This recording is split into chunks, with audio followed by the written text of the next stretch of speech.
কাল থেকে শুরু হচ্ছে বাংলাদেশ নিউজিল্যান্ড 3 ম্যাচের ওয়ানডে সিরিজ। মিরপুর শেরেই বাংলা স্টেডিয়ামে ম্যাচটি শুরু হবে সকাল 11টায়। সবশেষ 2 সিরিজের ধারাবাহিকতায় এই সিরিজটি জিততে চান টাইগার দলপতি মেহেদী হাসান মিরাজ। নিয়মিত স্কোয়াডে 10 ক্রিকেটার না থাকলেও সিরিজ জয় সম্ভব বলছেন কিউই অধিনায়ক টম ল্যাথম।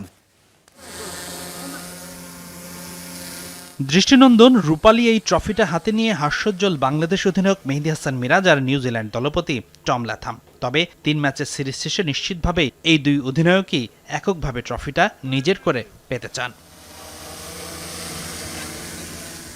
ঘরের মাঠের ম্যাচ আর পূর্ণ শক্তির স্কোয়াড, এই 2 মানদণ্ডে ব্ল্যাক ক্যাপদের বিপক্ষে সিরিজে বাংলাদেশকে এগিয়ে রাখা যেতেই পারে। তবে আপনি জানেন কি আইসিসির ওয়ানডে র্যাঙ্কিংয়ে নিউজিল্যান্ডের অবস্থান কত?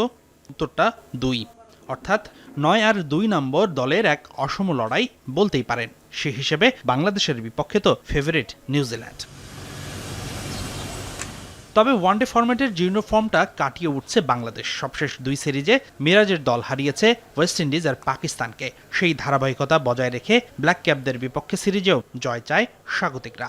দারুণ ছন্দে বাংলাদেশের বোলিং ডিপার্টমেন্ট, বিশেষ করে পেসাররা। সেই সাথে নিউজিল্যান্ডকে হারাতে মিরাজ আর রিশাদের স্পিনও হতে পারে টনিক। পার্ট টাইমার হিসেবে সাইফ হৃদয়রা বোলিং করলেও অবাক হবার কিছুই থাকবে না।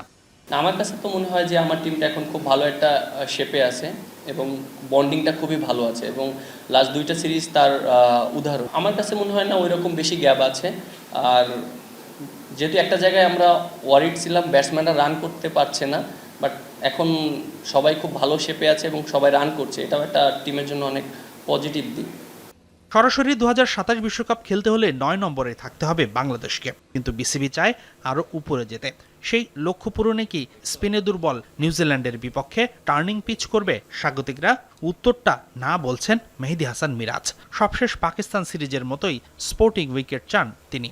তবে পুরো ম্যাচ দিনের আলোতে হওয়ায় এবার উইকেটের চরিত্রে কিছুটা বদল আসতে পারে। সর্বোপরি বিশ্বকাপের কথা মাথায় রেখে সেরা প্রস্তুতি নিতে চায় বাংলাদেশ। অতীতের মতো ফেক কনফিডেন্স নিয়ে আইসিসি ইভেন্টে যেতে চান না মিরাজ। পাকিস্তান সিরিজে আমরা খুব ভালো উইকেট খেলেছি এবং আমরা চেষ্টা করব এই সিরিজটাও ভালো উইকেটে খেলার জন্য। আমরা এই সিরিজগুলোতে যদি কনফিডেন্ট গেইন করতে পারি তাহলে আমাদের বিশ্বকাপে একটা ভালো প্রিপারেশন হবে। বিগত দিনে এর আগে অনেকবার এরকম হয়েছে।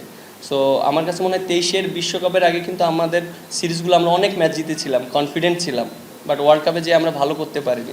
আইপিএল ও পিএসএল খেলতে এই মুহূর্তে নিউজিল্যান্ডের নিয়মিত স্কোয়াডের 10 জন ক্রিকেটার বাইরে, কিন্তু বর্তমান স্কোয়াডের ক্রিকেটাররা অনভিজ্ঞ নয় মোটেও। তাই তো 2023 সালের সবশেষ বাংলাদেশ সফরের মতো এবারও সিরিজ জয় করতে চান টম ল্যাথম। তবে বাংলাদেশের এবারের দলটা বেশি ভারসাম্যপূর্ণ বলছেন কিউই দলপতি।